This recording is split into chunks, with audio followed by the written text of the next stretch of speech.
nataka niseme kwa uchungu na kwa imani kubwa sana, kwa ajili ya maslahi ya nchi, lakini sio madaraka au cheo. Mimi nitabakia kuwa George. Mungu anajua kilichoko ndani yangu. Mungu anajua moyoni mwangu siku zote nafikiri nini kwa Watanzania. Msikilizaji, karibu katika kituo hichi, kituo ambacho ni nambari 1 katika kuhakikisha kwamba kinakusogeshea karibu taarifa, unapata kujuzwa, pia kuelimika kuhusu yale ambayo yameweza kutokea. Msikilizaji, jina langu ni Presenter Guton.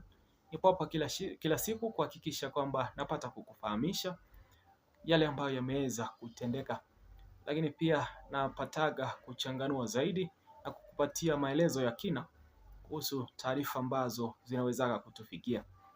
Ikiwa ni mara ya kwanza tunapatana, basi jina langu ni Presenter Guton, na kusihi uendelee kuweka subscription kwenye kituo hichi kwa maana ya kuendelea kupata taarifa punde tu tunapoweza kuzipakia katika chaneli hii.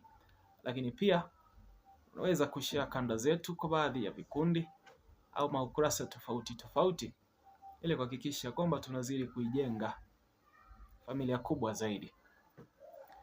Msikilizaji, siku ya leo imekuwa ni siku ya kwanza ambayo Bwana George Simba Chawene amepata kuzungumza kuhusu kutenguliwa kwake katika nafasi yake ya uwaziri katika serikali ya Samia Suluhu, na Bwana George ameweza kumwaga uchungu zaidi na pia weza kuonyesha ukomavu wa akili zaidi kiachana na serikali ya Samia Suluhu. Msikilizaji, katika hotuba yake George Simba Chawene ya kujiuzulu kutoka kwa nafasi ya uwaziri, ameweza kusema kwamba anafanya hivyo kwa sababu ya kupeana nafasi ya kuweza kuendelesha uchunguzi ama kuipisha bunge kufanya uchunguzi zaidi kuhusu madai ya kutumika vibaya kwa madini ya Tanzanite. Msikilizaji, hilo ndilo suala lililopendekezwa kwamba Bwana George Simba Chawene amehusika katika kufanya vitendo visivyo bora ama katika utendaji wa shughuli zake katika Wizara ya Usalama wa Ndani. Amehusika katika kufanya biashara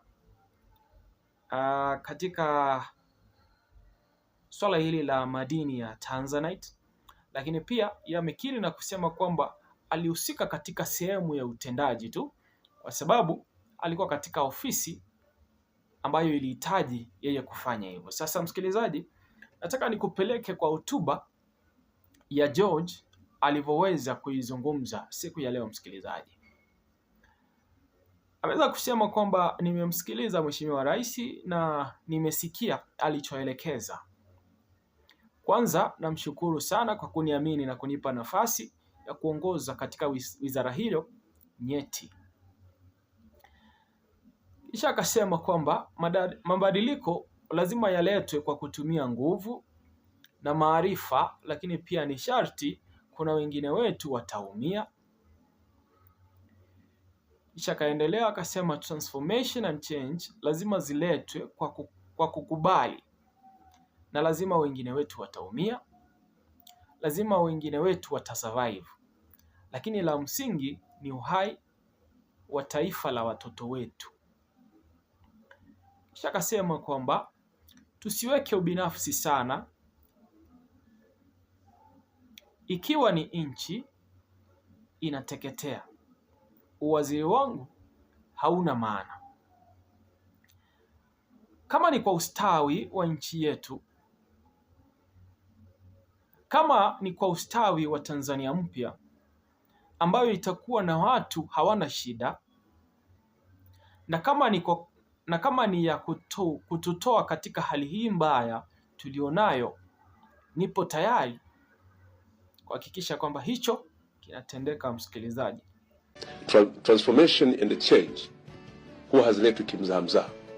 Transformation and change lazima ziletwe kwa kutumia nguvu, kwa kutumia maarifa, lakini pia lazima tukubali, lazima wengine wataumia, lazima wengine watasurvive, lakini maisha na jambo la msingi hapa sio ubinafsi wetu. La msingi hapa ni uhai wa taifa letu na watoto wetu. Nchi yetu kwa ilivyokuwa imefikia, na kusema ukweli, mimi si mgeni sana kwenye serikali, nilikuwepo hata katika serikali iliyopita. Tuvumilie, tukubali, ili nchi yetu iweze kupona. Tusiweke ubinafsi wetu, tusiweke hivi kama kwa mfano hivi vyeo ni vitu vya kupita sana. Hivi waziri kwangu mimi ni nini kama nchi inateketea? Hivi cheo changu cha ubunge ni nini kama nchi inateketea? Tumuunge mkono, na mimi nasema kama ni kwa ustawi wa nchi ya watoto wetu, kama ni kwa ustawi wa nchi ya wajukuu zetu, kama ni kwa ustawi wa Tanzania mpya ambayo itakuwa na watu ambao hawana shida, na kama ni kwa ustawi wa hali kutoka hali hii mbaya tuliyokuwa nayo wakati tuna rasilimali nyingi, kama ni kwa ustawi wa kuboresha uvunaji wa rasilimali za nchi yetu ili ziweze kuwasaidia Watanzania na kupata pato linalotakiwa, sio tu uwaziri. Hata ningeambiwa roho yangu inatakiwa kutolewa, niko tayari, ili iwe ibada na sadaka kwa ajili ya ustawi wa Tanzania. Jambo hili ni gumu kulibeba, hasa kwa watu walionipenda mimi. Nawaomba sana msichanganyikiwe. Nchi ni bora kuliko ubinafsi wetu. Nataka niseme kwa uchungu na kwa imani kubwa sana, kwa ajili ya maslahi ya nchi, lakini sio madaraka au cheo. Mimi nitabakia kuwa George, na Mungu anajua kilichopo ndani yangu. Mungu anajua moyoni wangu nafikiria nini kuhusu Tanzania. Nitaendelea kuhudumu kama mbunge wa Kibakwe, ili bunge lipate nafasi kuchunguza uhusika wangu katika uchimbaji wa madini ya Tanzanite. Naamini mwisho wake utakuwa ni mwema tu. Kisha akasema kwamba hakuhusika katika kusaini mikataba yoyote, amehusishwa na sehemu ya utendaji kwa sababu alihudumu katika wizara ya masuala ya ndani ya nchi. Msikilizaji, tunapoisikiliza taarifa hii ama hotuba hii ya Bwana George Simbachawene, Bwana George ameonyesha uchungu mno kuweza kuondoka katika wizara ile ya ndani. Lakini pia msikilizaji, serikali inapotakaga kukuondoa katika nafasi yako, bila shaka sababu fulani zitatafutwa tu za kuonyesha kwamba kuna kitu ambacho hakikuwa bora kikafanya katenguliwa kutoka kwa nafasi ile. Sasa swala hili la uchimbaji wa madini ya Tanzanite, Bwana George amesema kwamba anaamini mwisho wake utakuwa ni bora tu, kwa sababu hakuhusika katika kusaini mikataba yoyote, na kwamba alihusika katika utendaji kwa sababu alihusika na wizara husika ya masuala yale ya madini.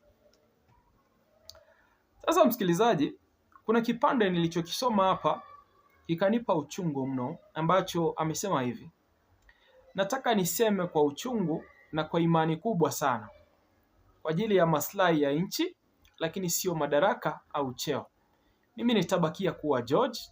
Mungu anajua kilichopo ndani yangu, na Mungu anajua moyoni mwangu nafikiri nini kwa Watanzania. Jambo hili ni gumu kulibeba kwa watu walionipenda. Nawaomba sana msichanganyikiwe. Nchi ni bora kuliko ubinafsi wetu.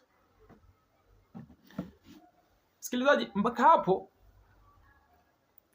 inakupatia kuelewa kwamba George alifanya utendakazi wa George katika taifa la Tanzania ulikuwa ni zaidi ya ubinafsi wake, na kwamba alijitolea kuhakikisha kwamba taifa linastawi. Kwa maana katika hotuba hii aliyoitoa, msikilizaji, vipengele vingi ambavyo amevizungumzia vinahusu taifa na maslahi ya watoto watakaozaliwa katika taifa la Tanzania. Kwa hivyo amesema ikiwa hichi kinatendeka kwa ajili ya kustawisha Tanzania, kwa ajili ya kuzaa maisha bora zaidi kwa kizazi kijacho, yeye yupo tayari kukifanya chochote kile. Na ikiwa ni suala la kujiuzuru kutoka kwa uwaziri na lisababishe kwamba kutakuwa na Tanzania bora, litazaa taifa bora zaidi, na zile changamoto ambazo wanazipitia Watanzania sasa hivi zitaweza kupotezwa na kuondoka kwake katika wizara ya masuala ya ndani, msikilizaji, yupo tayari kulitekeleza hilo. Inakuonyesha kauli za mtu ambaye yupo selfless, mtu ambaye sio mbinafsi, sio kwamba lazima ni George ndio masuala fulani yaweze kutendeka. Ubinafsi wake ameuondoa katika kushiriki hiyo shirikisho la nchi ya Tanzania.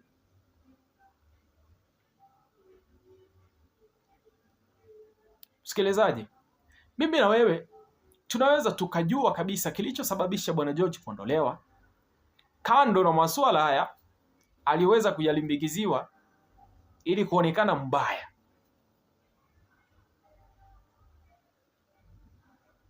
George ni baadhi ya viongozi walioweza kusimamia ukweli katika serikali ya Suluhu, na hicho ndo kiliweza kumponza msikilizaji. Hata hivyo, nataka nikuchezee baadhi ya hotuba hii akiweza kuizungumza siku ya leo, upate kuisikiliza msikilizaji, kisha ukaachia maoni yako kwenye comment section, lakini pia ukazidi kutufuatilia zaidi.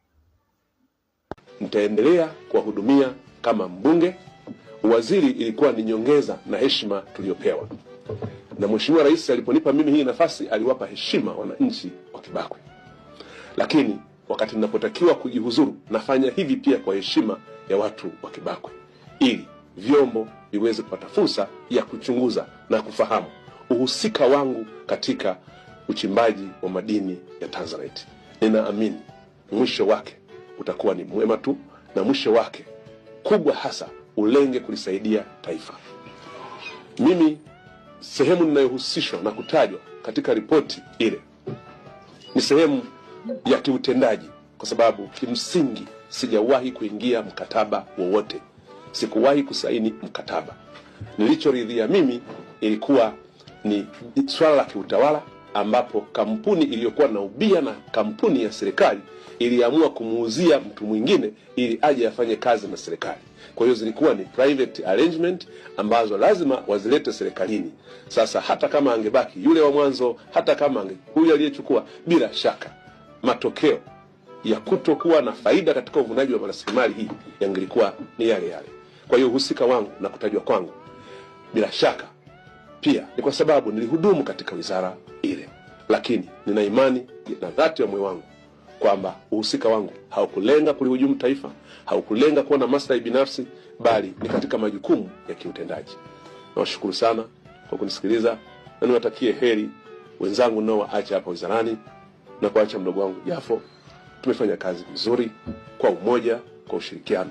Endelea kuchapa kazi, na niwasihi wengine wote tutakaoguswa kwa aina ya mguso wa kwangu mimi. Jamani, sisi na madaraka si kitu, bali uhai na ustawi wa nchi yetu. Rais anatakiwa kuungwa mkono, na Watanzania wote tumuunge mkono Mheshimiwa Rais. Na ndio mimi nawaomba ndugu zangu, sisi ni watu wa kupita, sisi wote hapa tutapita. ifike mahali uzalendo wetu tuutangulize mbele.